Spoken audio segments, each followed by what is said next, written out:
Hey everybody. Today I'll be talking about the famous American author Nathaniel Hawthorne. Nathaniel Hawthorne was born in Salem, Massachusetts on July 4th, 1804. Now, Salem, Massachusetts is also where the Salem witch trials happened, and speaking of the Salem witch trials, his ancestors were very much involved in these trials. Um, this is what caused him to change his name to add a W. So the old spelling was Hathorne. Now it is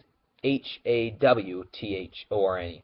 So basically, he did this to distance himself from his ancestors because he did not think it was not within his own personal morals to be a part of the Salem witch trials. Nathaniel's father, a sea captain, who died in 1808, leaving his wife and three children dependent on relatives. So his dad died when he was 4 years old, which would be a pretty hard thing growing up without somebody in your life like that, which is very important to a young boy.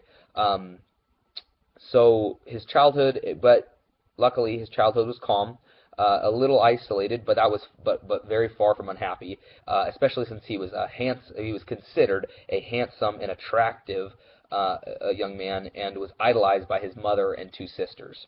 Um, with the aid of his wealthy uncles, he attended Bowdoin College from 1821 to 1825. He never really enjoyed school, but he loved reading and writing. Of course, he went on to be an author. Some of his classmates are the notable Henry Wadsworth Longfellow, and who later became a poet, and the future of that time U.S. President Franklin Pierce.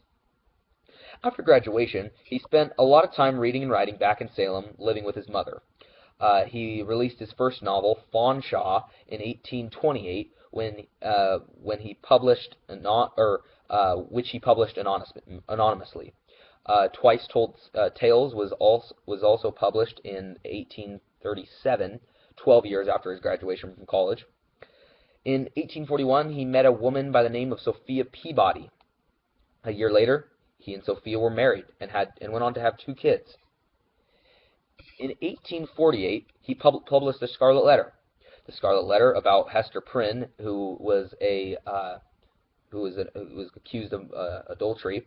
And this was my long read for this project, and I found it quite interesting. Gave me a lot of information and background. He went on to write. Well, going back to Nathaniel Hawthorne now.